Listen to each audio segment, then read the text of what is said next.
मैं डॉक्टर अभय कुमार, हिंदी विभाग, BRM college Munger, Munger विश्वविद्यालय।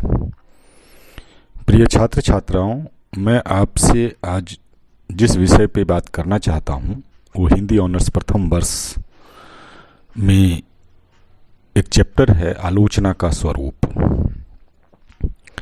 आलोचना का कार्य मुख्य रूप से साहित्य की व्याख्या, साहित्य के गुण दोष बताना और उसके दिशा का निर्माण करना आदि है। ये मुख्य रूप से बातें आलोचना के संदर्भ में कही जाती हैं।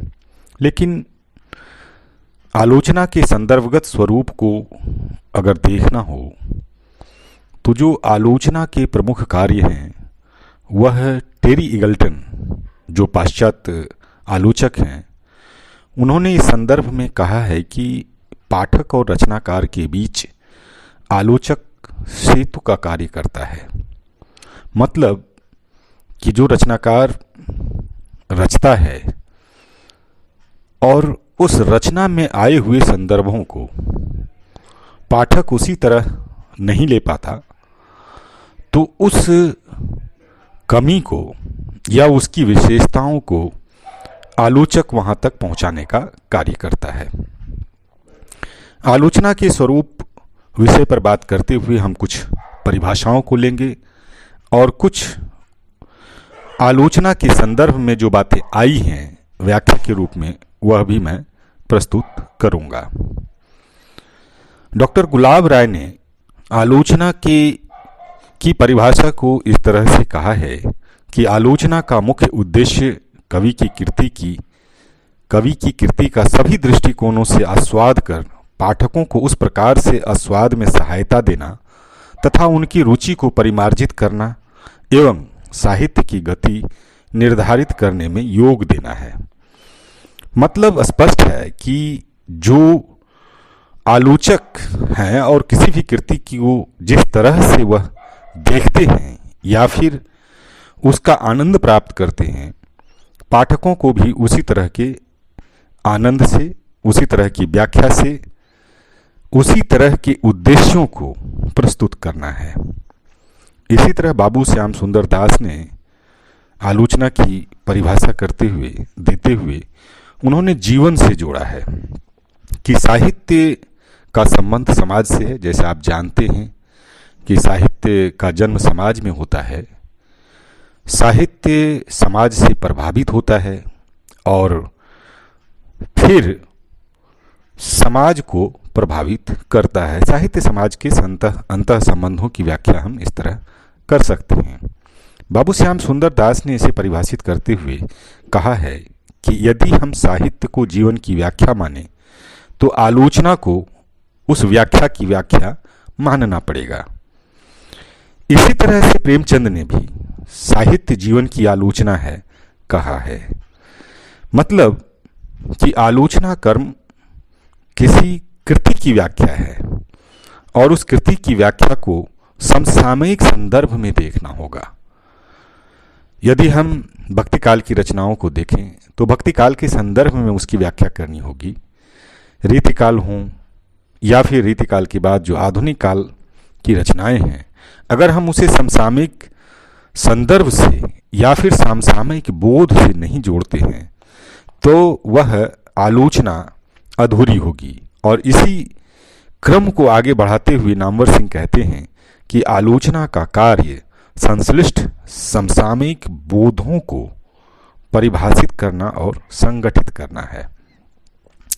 साहित्य में जो समसामयिक संदर्भ होते हैं वह महत्वपूर्ण होता है, इसलिए कि पाठक और लेखक उसी समाज से होते हैं और उस समाज के संदर्भों को लेखक किस तरह से चुनता है, किस तरह से बिनता है, किस तरह के साहित्यिक ताने बाने में उसे सजाता है, उन ताने बानों को आलोचक एक नई दृष्टि प्रदान करता है।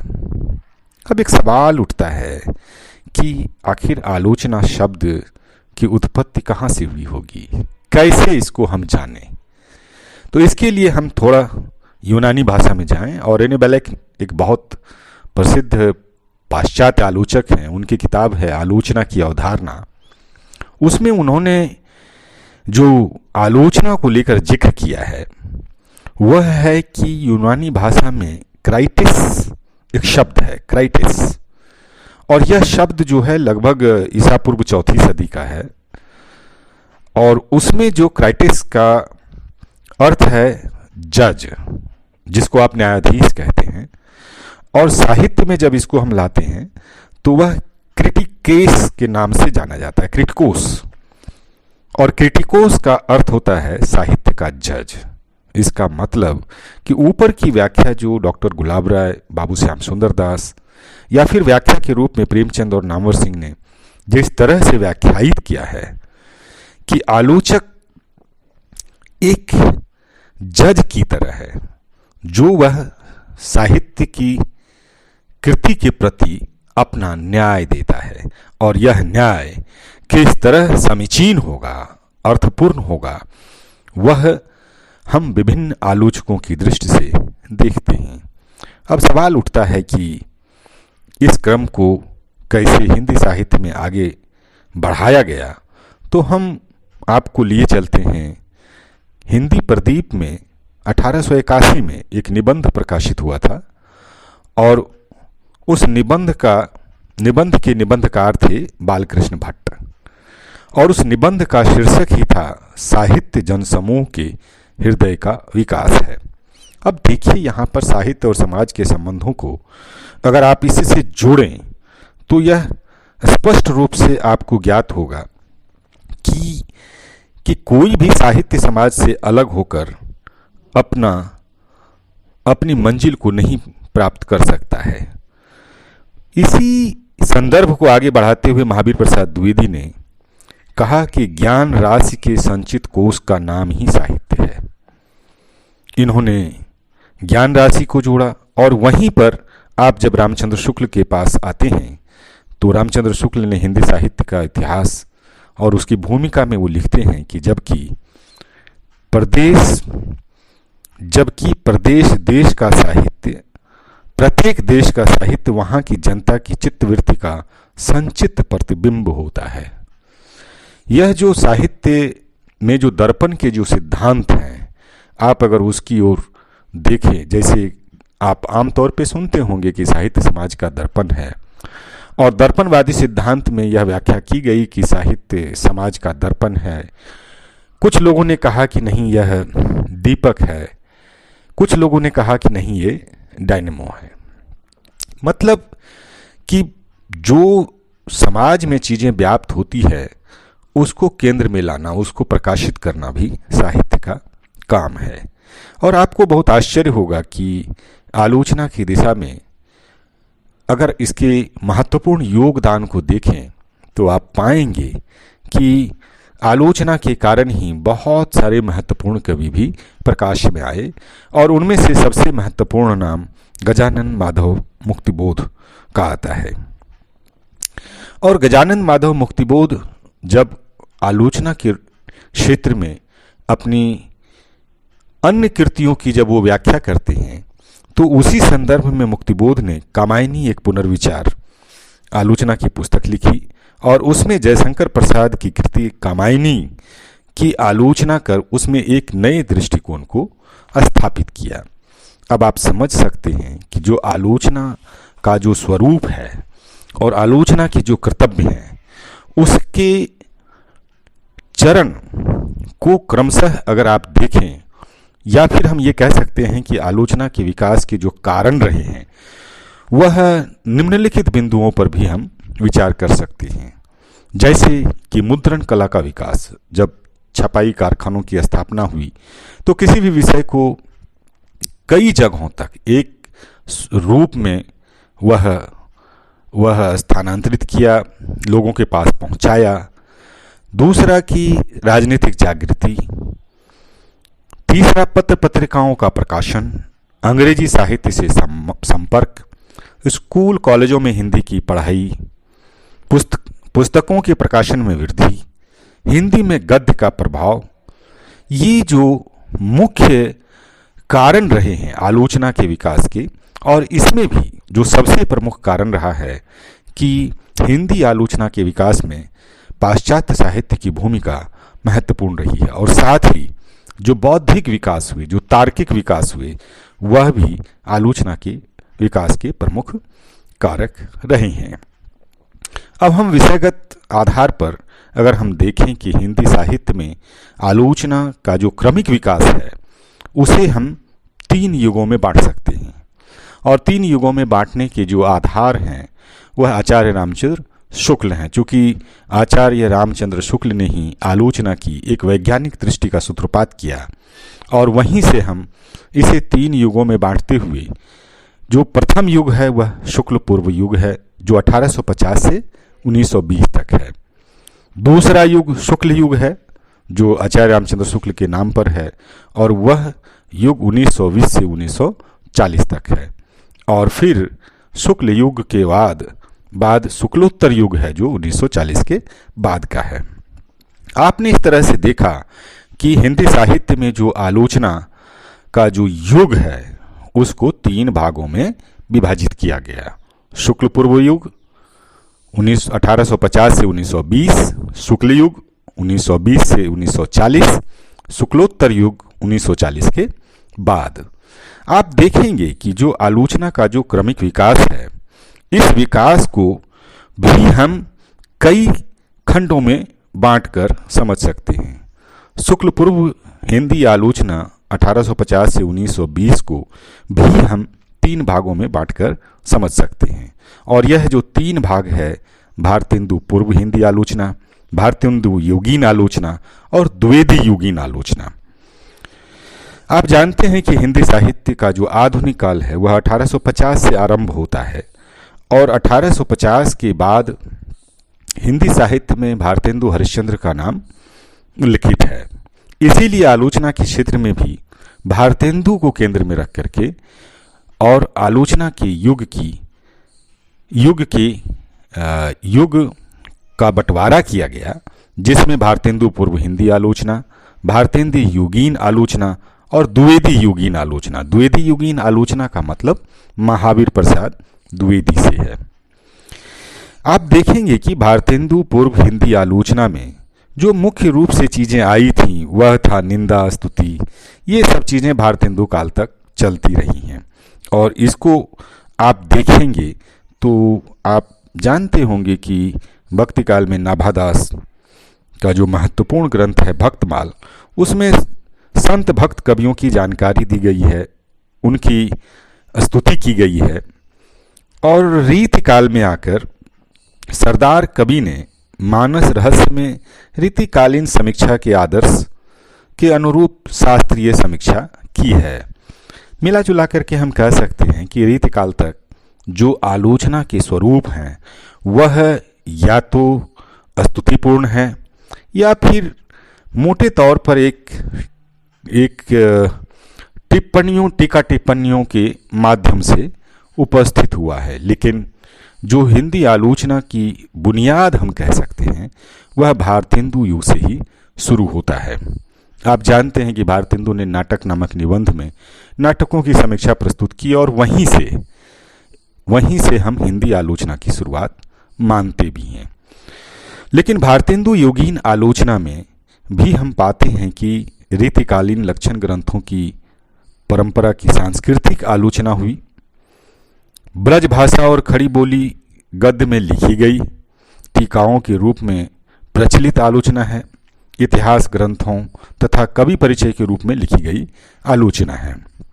इसमें रीतिकालीन लक्षण ग्रंथों की परंपरा को देखेंगे तो आप पाएंगे कि उसमें बहुत सारे आलोचक जो एक तरह से टीका टिप्पणी कर रहे थे कि बिहारी बड़े हैं कि देव बड़े हैं कि बिहारी, या फिर भारतेंदु ने खुद भी लिखा है कि हिंदी भाषा ब्रज भाषा की कीचुल छोड़ती हुई आगे बढ़ रही है।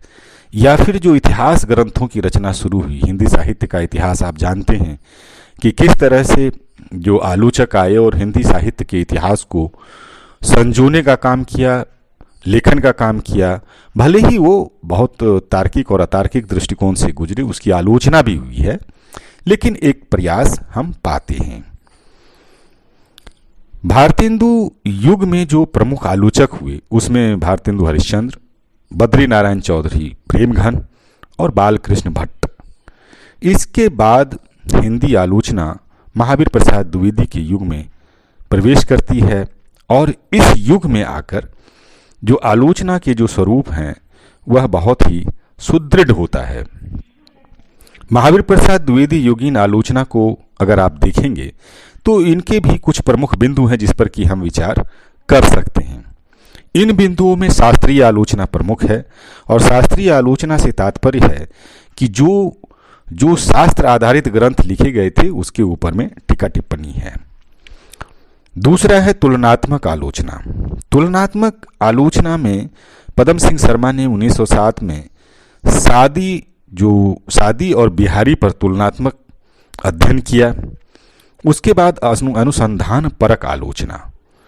आप जानते हैं कि हिंदी के प्रचार प्रसार में नागरिक प्रचारनी पत्रिका, जिसकी स्थापना 1897 में हुई थी, उसकी बहुत बड़ी भूमिका रही है। और नागरिक प्रचारनी पत्रिका ने जो कोई विषय है, किसी भी विषय पे एक अनुसंधान परक दृष्टि रख करके काम किया। परिचयात्मक आलोचना, इसको महावीर प्रसाद द्विवेदी ने स्थापित किया और इसमें समालोचना समुच्चय नाम से एक पुस्तक लिख करके आलोचना को एक नई दिशा दी। व्याख्यात्मक आलोचना में किसी भी कृति की व्याख्या प्रस्तुत करके एक आलोचनात्मक दृष्टिकोण प्रदान करने का प्रयास किया गया। इसमें जैसे कि हम आप कह सकते हैं कि बालकृष्ण भट्ट ने नील देवी, परीक्षा गुरु, संयोक्ता स्वयंवर पर हिंदी प्रदीप में व्याख्यात्मक आलोचना को एक नया आयाम दिया।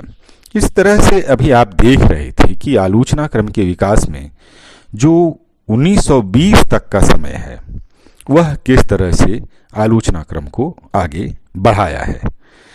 अब हम आते हैं शुक्ल योगीन आलोचना पे। जैसा कि अभी थोड़ी देर पहले आपसे बात हुई थी कि आलोचना का वैज्ञानिक विकास का जो आधार है उसमें आचार्य रामचंद्र शुक्ल की भूमिका महत्वपूर्ण रही है और वह जो काल है वह 1920 से 1940 तक का है।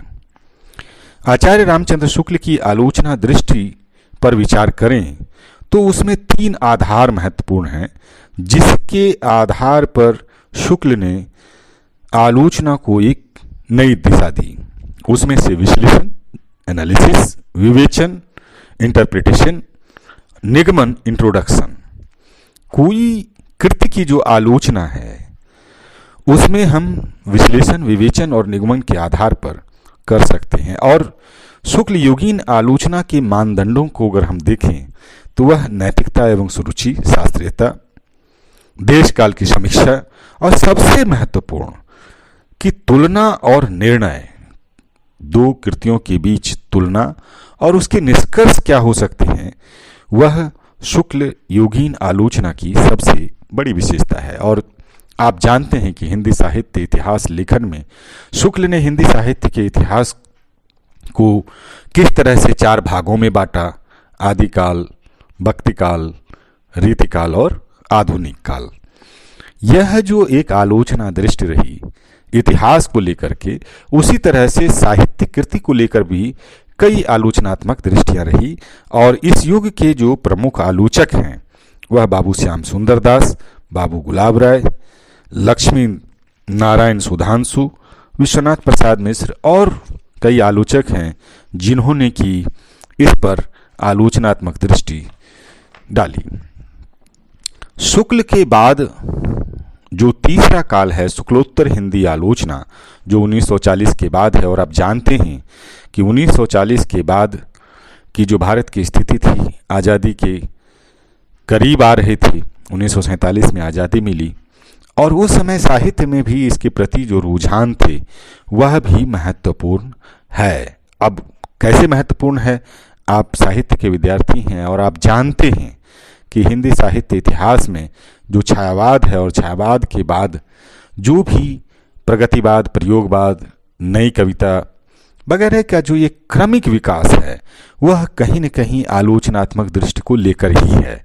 और शुक्लोत्तर हिंदी आलोचना में आप पाएंगे कि स्वच्छंदतावादी आलोचना, जिसमें कि नंदुलारे वाजपेयी, डॉक्टर नगेंद्र शांति प्रिय द्विवेदी, ऐतिहासिक समीक्षा अगर आप देखेंगे तो ऐतिहासिक समीक्षक के रूप में हजारी प्रसाद द्विवेदी प्रमुख हैं, और उसमें आप कबीर जो उनकी पुस्तक है वह काफ़ी महत्वपूर्ण है।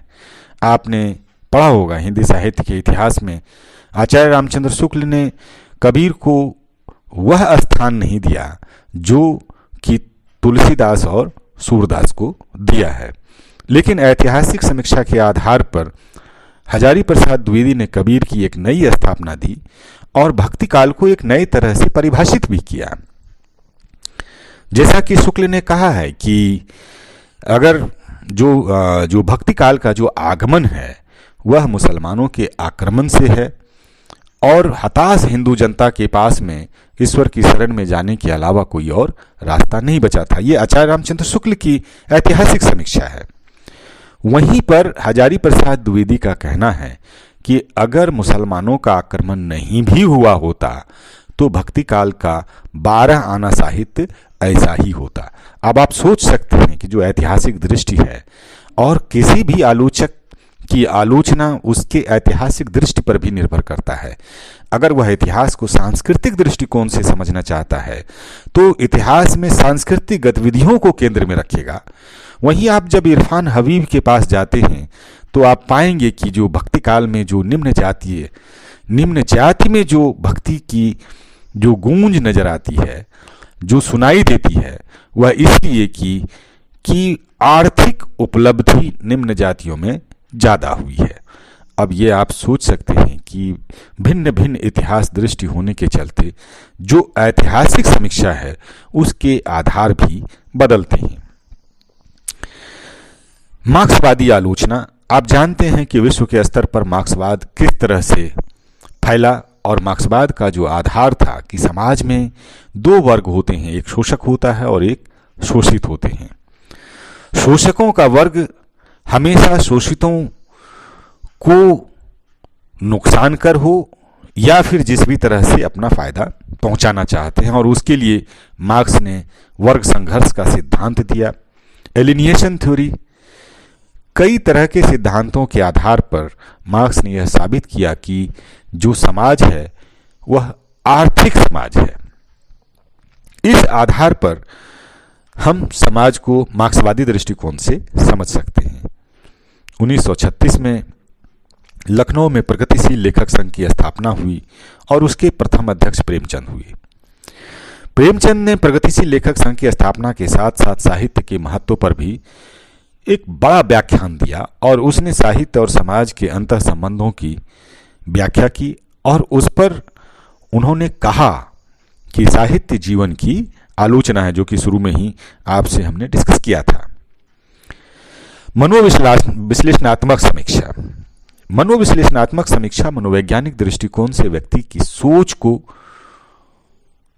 को निर्धारित करता है और मनोविश्लेषणात्मक समीक्षा में के जो आधार हैं वह फ्रायड, एडलर और यूंग के विचारों का प्रभाव है। जैसा कि आप जानते हैं फ्रायड किस तरह से मनोवैज्ञानिक दृष्टिकोण से मनुष्य के अंदर जो कुंठाएं होती है वह किस तरह से प्रभाव डालती है, जो दमित इच्छाएं होती है वह किस तरह से मानवीय जीवन को प्रभावित करता है, उस आधार पर समीक्षा की एक नई दृष्टि उत्पन्न हुई। और इस दृष्टि में जो आलोचक सामने आए उसमें सच्चिदानंद, हीरानंद, वात्स्यायन अज्ञे, इलाचंद जोशी ये प्रमुख हैं। इसके बाद एक नई समीक्षा पद्धति विकसित हुई और नई समीक्षा पद्धति में व्यक्ति स्वातंत्र को केंद्र में रखा गया। अभी तक आप देखेंगे कि प्रेमचंद के उपन्यासों में आप पढ़ें गोदान, उसमें समूह की अभिव्यक्ति है, लेकिन मनोविश्लेषणात्मक समीक्षा के बाद व्यक्तिवाद का विशेष प्रभाव पड़ा और साहित्य ने इसको स्वीकारा भी। इस नई शिक्षा के जो समीक्षक हुए उसमें जैसा कि आपसे कहा था सच्चिदानंद, हीरानंद, वात्स्यायन अज्ञे, मुक्तिबोध के बारे में हमने बात किया था आपसे, गिरजा कुमार माथुर, शमशेर बहादुर सिंह, धर्मवीर भारती, नेमी चंद्र जैन, लक्ष्मीकांत वर्मा, नामवर सिंह, आप देखेंगे कि कैसे क्रमशः व्यक्ति, समूह और समूह से व्यक्ति की जो यात्रा है आलोचना में भी नजर आती है। नामवर सिंह ने छायावाद, कहानी नई कहानी, कविता के नए प्रतिमान और इतिहास और आलोचना नाम की पुस्तक में उन्होंने आलोचना को एक नए सिरे से स्थापित किया और कहा कि आलोचक का काम रचना को एक नई दृष्टि प्रदान करना है। यह नहीं कि हम उसमें एक आतंकवादी की तरह उसमें प्रवेश करें, एक आतंकवाद क्रिएट करें और किसी भी रचना को खारिज करने के लिए हम अपनी तर्कपूर्ण शक्ति का उपयोग करें। और जिसको कि नामवर सिंह ने शुरू में ही कहा था कि किसी भी रचना की समीक्षा समसामयिक बोध के आधार पर होनी चाहिए, और समसामयिक बोध के आधार पर उन्होंने अपनी इतिहास और आलोचना दृष्टि में एक नए बिंदु को स्थापित किया।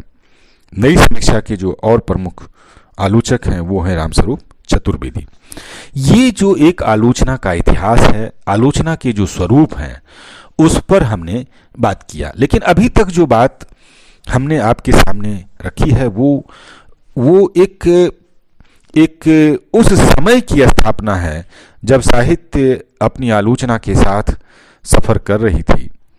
लेकिन बाद के दिनों में साहित्य में स्त्री विमर्श, दलित विमर्श और आदिवासी विमर्श पर जब काम होने लगा, जब इस पर किताबें आने लगी और साहित्य की सभी विधाओं में इस पर पुस्तकें आने लगी, तो एक नई समीक्षा की गूंज सुनाई देती है।